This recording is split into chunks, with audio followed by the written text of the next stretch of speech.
Welcome to this week's Entrepreneurial Artist with Chris Mercer and my lovely co-host, Kat Machin. Hi, Chris. Hi. We finished last week, Kat, and you were so excited about our subject for this week. So I'm going to let you kick off. We were talking values. So what are values? So I think like at the core of what we do is a set of values. And I think that they're very closely identified with like your identity. So in a way, I would say that they're almost like the underlying code of how you behave on a day-to-day basis. And of course, there are some values that we have and we actively do. There are some values that we might not do yet, but we're aspiring to. But I think most importantly is there are values that don't connect with who you are at all, and I think being able to identify what you stand for means that it's easier for clients to really connect with you because, for instance, one of Ian's highest values, my partner, is adventure, and fortunately it's one of mine as well. But some people's values aren't adventure. Some people's values are like safety and like, so it's like finding a connection with people. And I think it really helps when you're working with clients to really have like values that align.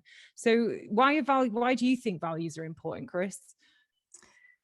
I think they really just help us on a day-to-day basis, because whether we find the subject important or interesting, we are living our values every single day, whether you know it or not.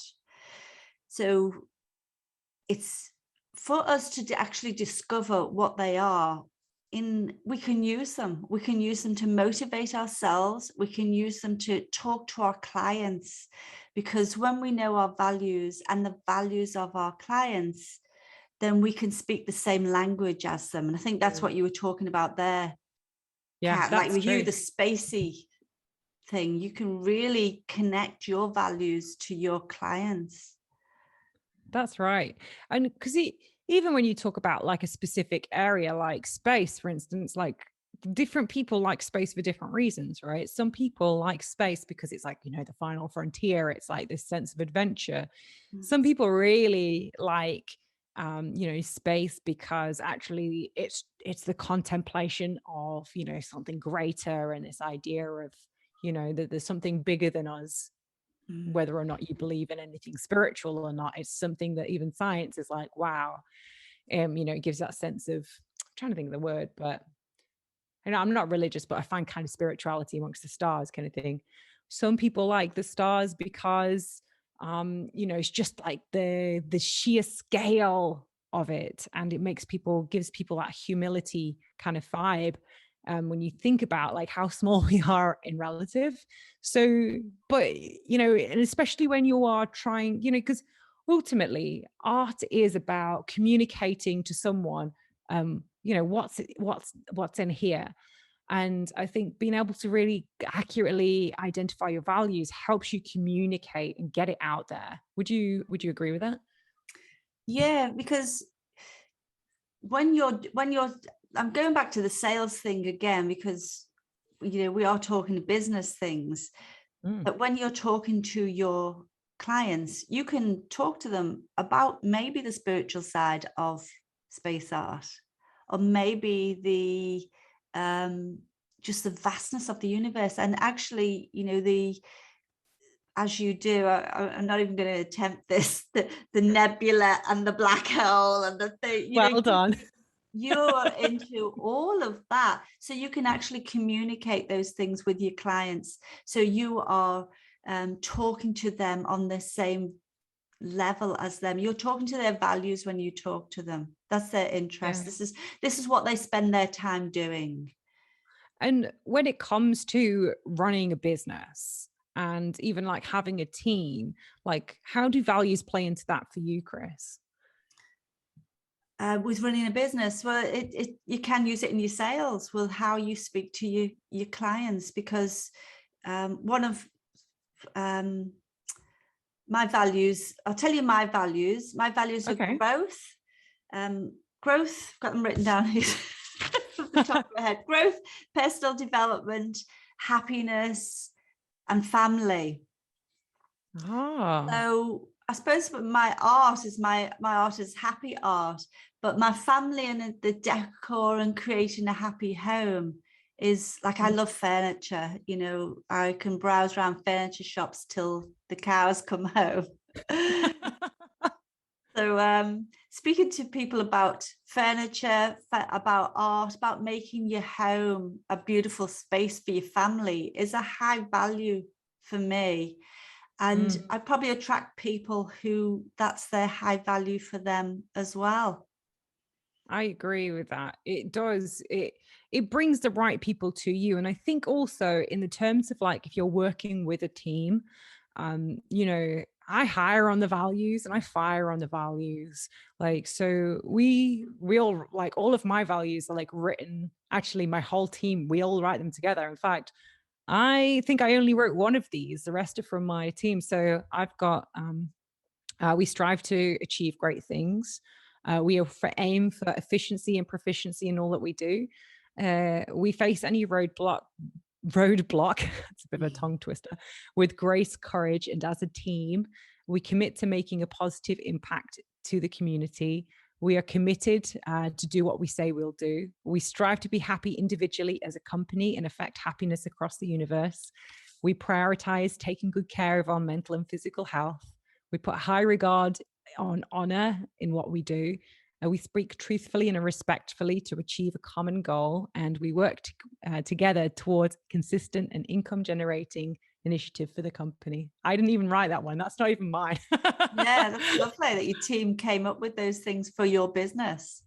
Right. And for me, it's like we have conversations when things aren't aligned with our values. You know, if someone's doing something, you know, for instance, if something happens that's maybe not, you know, like sometimes people can avoid, you know, having those challenging conversations. And we really talk about the idea that, you know, we speak truthfully and on like respectfully to achieve a common goal. And we talk about like being open and honest and that how that's part of our values. So, you know, it's really good when people can all come together to like, you know, and I think that it breeds a kind of respect between your team, but also between your collectors as well. And I think it's important to know what you stand for. I think that's really essential when you're trying to put art out into the world, because, you know, I don't know if I said this in an earlier episode, but like your art isn't just the physical visualization of it, but what it means. And ultimately your art, everybody's art is emotive. It's about making people like understand a message, an emotion, a feeling, because we've got like as a world we've got more than enough stuff. Like there's a lot of stuff out there. When, you know, artists don't really deal in stuff, we deal in meaning. And our, you know, the artwork that we create is about creating meaning for people in the same way that your meaning, Chris, is about creating that happy, beautiful, fun environment in home. It's like, you know, it's about being in a place that gives you joy, security, you know, happiness, and all of those things. Yeah. So finding out our values helps us, but it also helps us speak to our customers. So as I was saying before, like we live our values. I just want to stress this: we live our values whether we know it or not. So whatever we're doing every day, they are our values. And I know when, you know, a lot of people can take the values tests, which there's many on the internet now, and DeMartini does a great one. Oh, so good. Yeah. That you can tend to think of what you would like them to be, you know, and sort of go, oh, health's really important to me. Right. How does that show up in your life? If that's not showing up, that by, you know, what you're watching, what you eat, or you have a great diet and you exercise, you know, you have a healthy lifestyle, that's when it is actually a value. But if you like the idea of it being a value, but it's not showing up in your life, it's actually not a value. Right. No matter how much you want it to be. It's just that a lot of people get that thing wrong, I think, that they think of things as values as like family. Or, you know, families, they say family is really important, but then they're not around a lot for the family. Interesting. So values isn't just like what you say, it's really who you are. Would you agree with that? Yeah, definitely. Yeah. Yeah. Your And day-to-day actions. I was going to ask, which you kind of half answered already, which was like, how do you come up with values? Yeah. Yeah. So you mentioned there are lots of values exercises. So they're like little quizzes and things that you can try online. Mm. Um, there was one that I did, which was basically I just did I actually looked at I think it was just a big list of values. I just typed in, give me a list of values. And I literally just went through there and circled a bunch until, he brought it down to, I think, 10 or 12. Yeah. And I think that really helps, Yeah. just having them all there and being able to like cherry pick. Yeah. Yeah. Because I think when we kick off with these things as well, you think, well, what are they? What words, what actions, but you can just Google them and find there's just lists and lists, isn't there? And I found that list really helpful. And I think there's a lot of people that talk relentlessly about the importance of values. And you mentioned DeMartini, and Chris and I actually went and saw DeMartini talk live. And do you know what? There was something really that like struck me about him. He is a guy, how old you roughly? Oh, he's about 70 now. 70 now. Yeah. And he hasn't cooked or driven himself in years. And I'm talking like maybe like 40, 50 years. He's chosen actively. He doesn't like cooking and he doesn't like driving. And he's like, that's not that in my list of what's important to me, my values, that's not in there, literally. So he's just chosen not to do it. And he puts his power and emphasis in things. So it's kind of like, double down on what you're good at. And makes me think of like, it makes me think of like Albert, who always says more of what you love, less of what you tolerate, and none of what you hate. And I kind of I live for that for sure. Yeah, because when you're doing that, when you're living towards your highest values, your vibration changes. So it's like, you'll know it yourself. You'll feel inspired. You'll feel energetic. And it's when you use those, start going into the things that you're not inspired by, that means you're not being true to your values. For sure. So you can tell by your body, check in with your body and how you feel. If you're really feeling something is a drudge, then you've got a conflict of values somewhere. And I know there's a lot of things sometimes, isn't there, that you have to do that you don't want to do. We all have that, don't we? There's a trick where you tie them into your highest values. So when you've got to do a job and you think, you don't really want to do it, it's then, well, okay, if I do say X, how am I going to work that in where I get some fulfillment out of it as well? And I do this all the time, and you may have jobs to do, or someone said, can you go and pick this up? Can you go and do that? And you think, oh gosh, I can't, I really don't want to.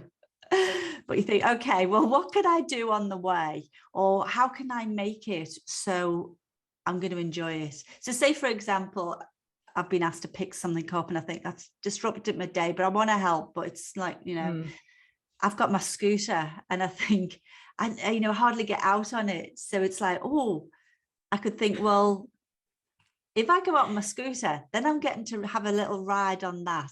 That's my enjoyment thing. I get to do the job, but I've done the happiness. Happiness is a value. So I can go, it makes me actually want to do the task that I didn't want to do. I love that. I love that. So, Chris, I'm going to put you on the spot, but do you have 3 things about values or any top things that you want to say about values? Top 3 things would be, when you're doing them, really check in that you're being honest. As I just said before, don't make them things that you wish they were. Just be honest with it. And it's also, I suppose, values are really, really hard to change. You generally have core values. Yeah. They can change quite quickly. So say, like, for an example, health. Health could be like, it's nothing for you. It's nothing. Then you get diagnosed with, you know, something cancer serious. or gout or whatever it may be. Right. All of a sudden, you've had that major event that's lifted it and may make you move and change that. Like people with fitness, Yeah. you know, they want to lose weight, but nothing happens for many years. But then there can be a really dire effect in their lives that then it just completely changes and you see them lose weight straight away. But generally, till something really comes knocking on your door, your values can be pretty set. Yeah. So that's why, so don't cheat yourself. Just go and see what you're living. Look around your house, see what you have out. If you've got work stuff all over the place, then work's probably very important. If you've got children's toys all over the place, then your children are important. Right. And motivation, I suppose, number 2, check into your values, because your values will inspire you to do more of what you love. I love both of those, especially with motivate, like how that motivates you, because again, it's almost like an extension of your purpose. If you're, you know, you have a particular purpose and mission, but it's like, how are you going to do that mission? And it's kind of like how you act towards getting that is really essential, like how your values are laid out. Yeah. And what would be your last one? And number 3, I would say have a go at maybe a few different values tests, because some of them I've liked and some of them I've thought, oh, they're completely useless and didn't get the gist of it at all. So if you want to find out your values, I would have a little dabble at doing a few values tests and see how you go with them. How about you, I love Kat? those. All right. Okay. So, my first one is to compare values. Like, you know, I think firstly, you not to have too many, you know, like, don't get me wrong, you know, like any more than like probably 12 is getting a bit overwhelming, because values aren't just something that you have like listed in the back of a journal or like on an arbitrary spreadsheet that's somewhere in your Google Drive. You know, it's something that you really should be able to recite pretty much, you know, in through and through, because it's very hard to live something that you can't remember, I'll be honest. So obviously not having too many of them, but you know, compare them if you've got more. So sometimes you'll find ones that are very, very similar and you can sort of combine them, but compare them. So, you know, if you started with a list of 20, you know, compare, like, is this what is this value or this value more important? And start to add weights to them. And through doing that, you can really filter them down into what are the core values. Because there are some, you know, I've got more than the values that I've written down. It's just that they're not really like the core ones. They're sort of ones that are, you know, they're just there in the distance. I really believe it's really important to just focus on just a few and really nail them. Because of course, again, even when if you're using it to manage a team, you know, again, like if you want people to actually live these values, they've got to be able to remember them, because it's hard to live them. If you're trying to talk to a client, you know, having too many can be overwhelming, confusing, and all of that stuff. So that's number 1. Number 2, I would say, is to visit them daily. We have a daily routine of like saying which value we want to live each day. But in doing that, we'll read them every single day. It's not just something to do once and then forget about. It's really something that should be part of the general routine of your entire day. If you do a gratitude practice, consider revisiting your values every day. You know, if you know, sometimes, you know, I think at one point I might have had them written on my bathroom mirror or something to that extent, and just in a way that you can keep on retouching those. We have daily meetings, so we talk about them in the daily meetings every single day, every single person, every single day. And I think that because again, it's all well and good having values, but if you're not practicing them, remembering them, reiterating them, then, you know, their use diminishes consistently. But you know, you're a lot. talking team values there, like your personal values, your actions, you know, should be your values. Oh If yeah, they're not your absolutely. values, then you misalign somewhere. It's not I right. agree. But your team values, which you talk with your team with every day, so it resonates with them that this is what you're all working towards, and this is the beliefs that you have and how you want to interact with each other.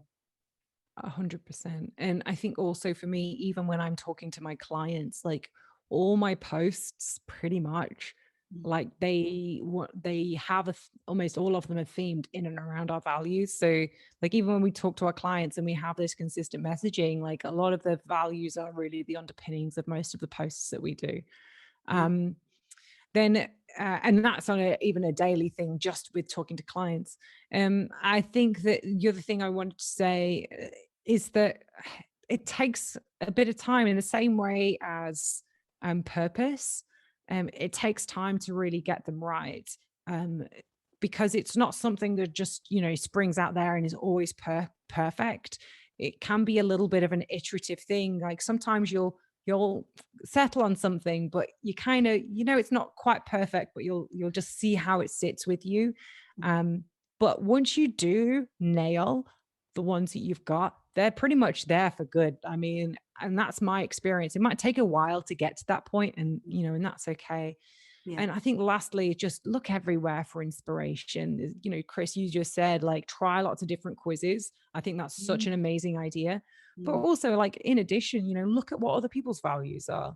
See if there's any inspiration anywhere else. Just keep on looking around, you know, and doing all those searches and talking to people. Like, you know, one of the things that you know, you can say to, you can even ask your friends, your family, your top clients to say, well, you know, as far as values, and you know, you will have to define, like a value might be, you know, being on time, a value might be, you know, openness and honesty, or a value might be fun. And you say, well, what kind of values do you see in me? And I think that by looking everywhere for inspiration, you'll probably be told things that might surprise you, because again, you know, a lot of artists can be very self-deprecating, and you know, lack that self-efficacy of understanding how good you are at certain things. So it does help to get an outside perspective as well. So yeah, definitely look everywhere for values. Yeah, I love that outside thing, because other people always see us different. Well, they don't actually see us differently, but when they say things back to us about ourselves, it's like, oh, you know, I know that anyway. So, but it's like being told it. It's like, oh wow, yeah, that's a great for idea. sure.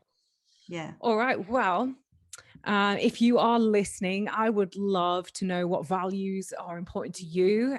We're both fascinated to see what your values are. Have a think about it. Comment below so we know. Look, if you have any suggestions also for future episodes, please add them into the comments. We do read them all. Don't forget to follow us on all the social medias. We will put the links in the descriptions. And next week, what are we talking about, Chris? We're Avatar next week. So your target market. So we're getting down to the nitty gritty, because we need to know all this, our purpose, our mission, our values. And before we even find who are we targeting? So briefly, what is Avatar? A target market. So it's who you want to sell to, who are you selling to, who's your peeps. I love that. Well, everybody, thank you for listening, and we will see you next time.